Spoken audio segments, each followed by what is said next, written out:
সব শেষ। দল তাকে মূল্যায়ন করতে পারে নাই, গৌরীপুরের জনগণ তাকে মূল্যায়ন করে এই নির্বাচনে অংশগ্রহণের সুযোগ করে দিয়েছে।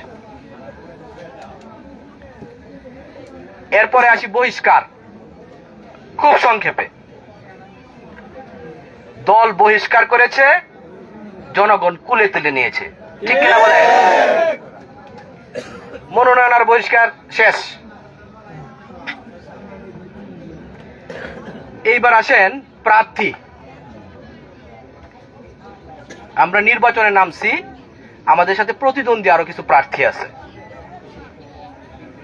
বাংলাদেশের প্রেক্ষাপটে যারা জনপ্রতিনিধিত্ব করে দুই রকমের নেতা আছে। একটা নেতা তৃণমূল থেকে উঠে আসে, আর কিছু নেতা উপর থেকে নাজিল হয়। আমরা কোন ধরনের নেতা নিয়ে আসছি? আমরা আমাদের নেতা তৃণমূলের নাজির উপর থেকে নাজিল হওয়া নেতা না। আমরা ইউনিয়ন পরিষদের চেয়ারম্যান, উপজেলা পরিষদের চেয়ারম্যান পরীক্ষা দিয়ে আপনাদের কাছে যে প্রার্থী নিয়ে এসেছি, এবার উনি এমপি প্রার্থী হয়েছেন।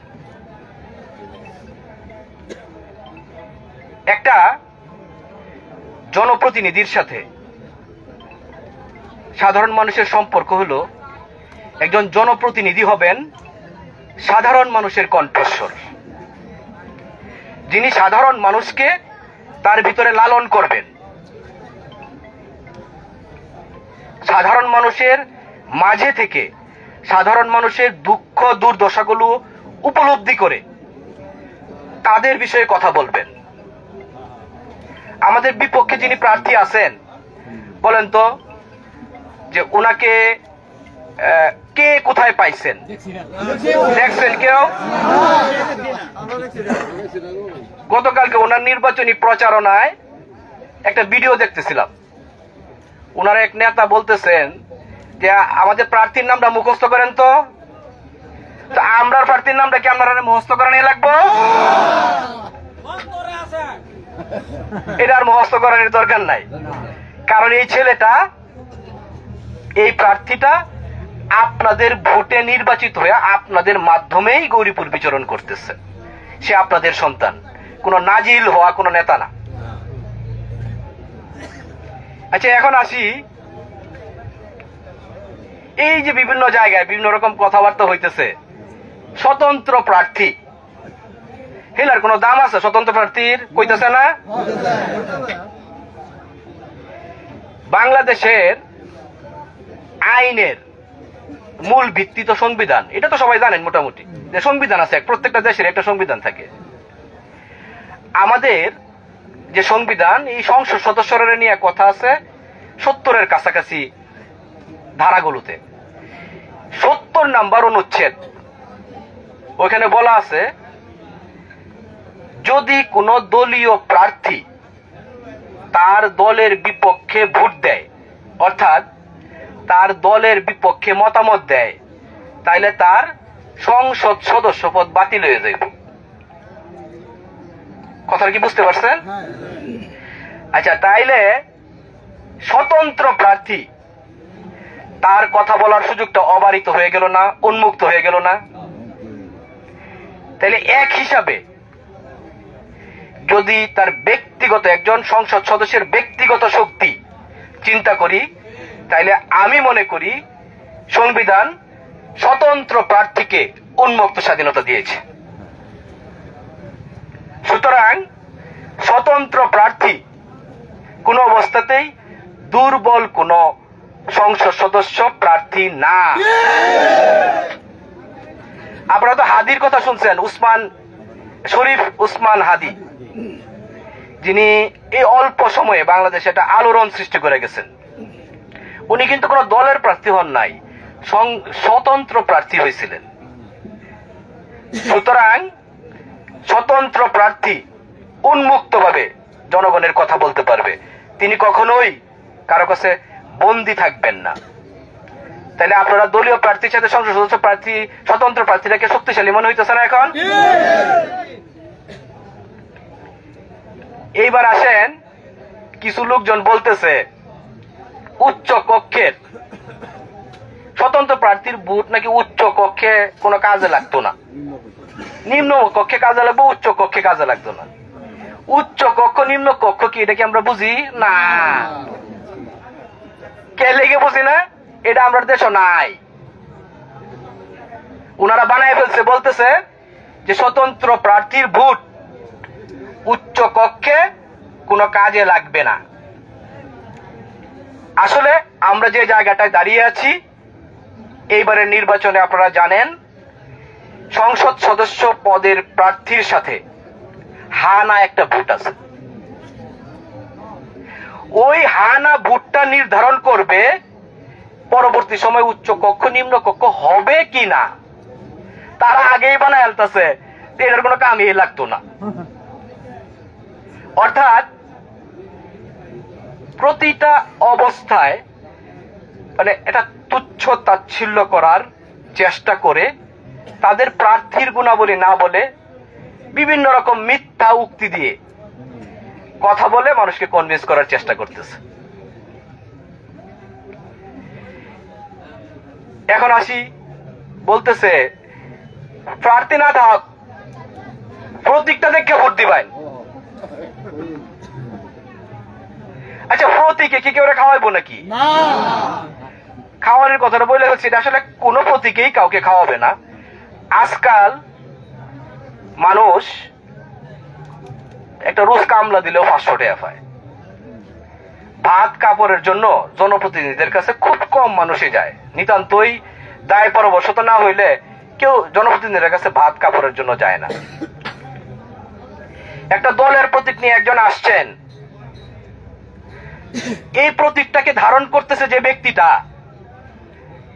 অর্থাৎ এই দলের সাথে বা ওনারা দল আছে ঢাকায়, সরকার আছে ঢাকায়, কেন্দ্রীয় সরকার ঢাকায়, এই দলের সাথে স্থানীয় মানুষগুলোর এই প্রতীকের মাধ্যমে যোগসূত্রটা তৈরি করবো কেনা? একজন ব্যক্তি, যে ব্যক্তিটা বিগত 17 বছরে গৌরীপুর 17 দিন আইছে কিনা সন্দেহ আছে।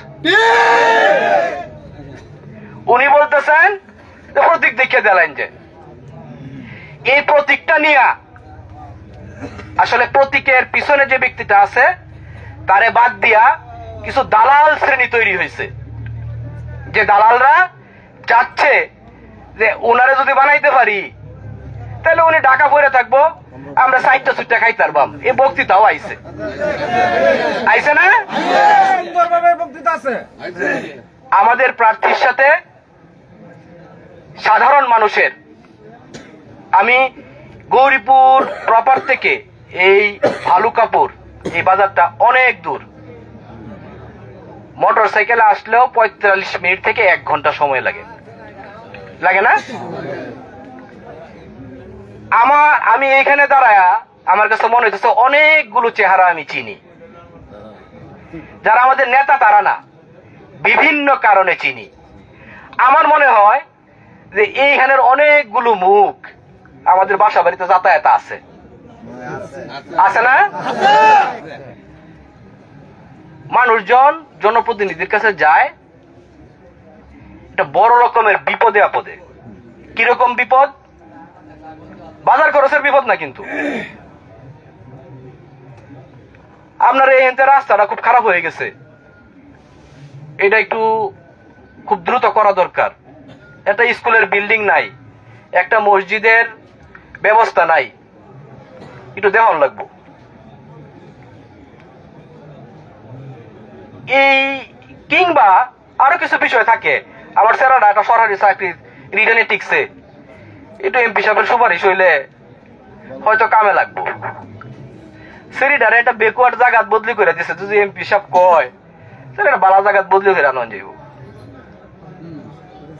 ঠিক না বিষয়টা? যে এমপি সাহেব আইছে এই প্রতীক্ষান লইয়া, হেলারে কই পাইব ওই লোকটি কইছে দেখি পাইবেন আপনারা? হেলার লগে দেখা করতে গেলে আল্লাহ রহমত দাসর ঘুরবেন কতদিন গরিবুর বাজার, যারা লিস্টটা লই আইছে তারার পিছে যে আমরা একটু ঢাকা পৌঁছাই দে ভাই, তারা কইব আমরা তো বাসে যাইতাম না, একটা গাড়ি লাগবো, একটা গাড়ি ভাড়া হইরা দেও। পরে গাড়িটা ভাড়া হইরা ঢাকা শহরে গিয়ে 2-4 দিন ঘুরবাইন, হোটেলে থাকবাই। পরে কইব যে হেলা তো গুলশানো, হেলা তো ক্রিসেন্ট রোডে। আচ্ছা যাও গা এই সপ্তাহে, পরের সপ্তাহে হইব না। আমরার বাড়ি ঘর গেট টেট নাই, উত্তরে দেয়া, দক্ষিণে দেয়া, পূবে দেয়া, পশ্চিমে দেয়া, যেন দে খুশি ইনশাল্লাহ ঢুকতার বাইন, বেড়াও নাই। আর যে এমপি প্রার্থী আপনার স্যারাডা এই উদামি উঠতে থাকে সামনের রুমটা, সাহেব কেউ বোধহয় কমন লাগে না। যারা ছোট আছে দেখি যে নাম ধরে এটা যে ইরন উড়ো, বা যারা তার সে বয়সে ছোট তারা কয় যে ভাই একটু উঠ কয়েন। এই তো যদি হেলাও গরম না থাকে আমার মারে হইলেও পাইবেন ইনশাল্লাহ। আপনারা আর কোন একটা কাজে দ্বিতীয়বার আমাদের কাছে যাইতে হবে না ইনশাল্লাহ। এই অল্প কয়টা দিন আপনাদের একটা কষ্ট, আপনারা ইয়াটা তো এই কেন্দ্রটা তো বিখ্যাত হয়ে গেছে আল্লাহর রহমত, বিখ্যাত হয়ে গেছে। তো আপনাদের একটা কষ্ট যে ভোট দিতে পারেন নাই, বা ভোট আমরা গয়না নিতে পারি নাই, আমাদেরও ব্যর্থতা ছিল। আশা করি এবার সকলে মিলে একত্রে আপনারা এই সফলতাটা দেখাবেন ইনশাল্লাহ। অল্প কয়টা দিন আছে, এই কয়টা দিন যার যেখানে আত্মীয় স্বজন, পাড়া প্রতিবেশী, প্রথমে নিজের গড়টা কইবেন, নিজের গোষ্ঠীটা কইবেন, এরপরে বেওয়ায় আরেক ইউনিয়নে বেয়া দিচ্ছেন সেরিডারে বা সেরাডারে বেয়া হরাই আনছেন, বেওয়াইরে ফোন করে কইবেন যে আমরা হিরণের একটা ভোট দেওয়া হয় এবার। কইতেন না সবাই? ইনশাল্লাহ আমরা আশা করি আগামী 12ই ফেব্রুয়ারি বিজয়ের হাসিটা ঘোড়া প্রতীকে হাসবে ইনশাল্লাহ। এই বিজয়টা হবে গৌরীপুর 148, ময়মনসিংহ 3 আসনের আপামর জনসাধারণের, আমাদের না। এই বিজয়টা হবে একেবারে সাধারণ মানুষের, এবং আমরা চাইব এই নির্বাচনের মাধ্যমে সাধারণ মানুষের কণ্ঠস্বর হয়ে উঠে থাকা।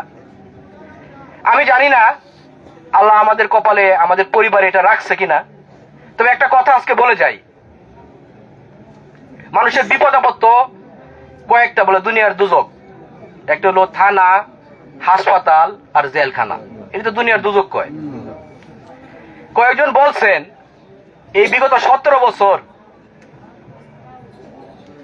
গৌরীপুরের যে রাজনৈতিক মামলাগুলো ছিল, আমি ছোট মানুষ, গৌরীপুরের আমরা বিএনপি পন্থী উহিল অনেক আছে। এই 10 বছরে, আমার উকালতির বয়স 10 বছর, বেশি না, এই 10 বছরে যে রাজনৈতিক মামলাগুলো হয়েছে সবাই মিলে যা করছে, আমি একলা তার চেয়ে অর্ধেকের চেয়ে বেশি করছি। এবং কেউ কোনোদিন বলতে পারবে না যে একটা কাগজের টেহা দেয়া কিনা দেয়া হয়েছে, যে আমরা তো আপনার লাগে একটা কাগজ দেয়া কিনা দেয়া হয়ে যাই। আল্লাহ রহমত, নিজেদের পকেটের পয়সা দিয়াই এই রাজনৈতিক মামলাগুলো পরিচালিত করছি। কখনোই বলি নাই আমি, আজকে এই জায়গায় দাঁড়ায় উন্মুক্ত ভাবে বললাম। ইনশাল্লাহ একটা সেক্টর, যে সেক্টরটা হইল আইনি সেক্টর, আপনারা যদি কোথাও কোনো বিপদে আপদে পড়েন, হয়রানির শিকার হন, আমি জানি না উনি হয় কিনা, আমি বলতেছি আসবেন এই এমপির ভাই হিসাবে, যদি আল্লাহ বানায় যে আপনাদেরকে অন্তত একটা সহজ সরল পন্থা, সুন্দর একটা বুদ্ধি, সুন্দর একটা পরামর্শ, একটা পথ দেখানো ইনশাল্লাহ আমি দেখাই দেব ইনশাল্লাহ। আর সবশেষে আপনাদের কাছে আসলে ভোট এটা ভিক্ষা চাওয়া, আপনার কাছে অনুদান চাওয়া, অনুগ্রহ চাওয়ার কিছু নাই। আপনার ভোটটা আপনি দিবেন আপনার মনের মতো একটা প্রতিনিধির কাছে। যদি সেই বিচারে মনে হয় যে আমি যাকে প্রতিনিধি নির্বাচন করতেছি সেই প্রতিনিধিটা আমাকে ধারণ করে, সাধারণ জনগণকে ধারণ করে, সাধারণ মানুষের জন্য উপকারী হবে, তাইলে ইনশাআল্লাহ আগামী 12 তারিখ এই ঘোড়া প্রতীকে আপনার ভোটটা সকলকে নিয়ে প্রদান করবেন। ইনশাআল্লাহ। আপনারা অনেক কষ্ট করছেন, দীর্ঘ একটা সময় আপনাদেরকে বসায় রাখছি, কৃতজ্ঞতা প্রকাশ করছি। সবশেষে আবারও কৃতজ্ঞতা প্রকাশ করছি আমি আমার ব্যক্তিগত এবং পরিবারের পক্ষ থেকে। সকলকে ধন্যবাদ। আসসালামু আলাইকুম।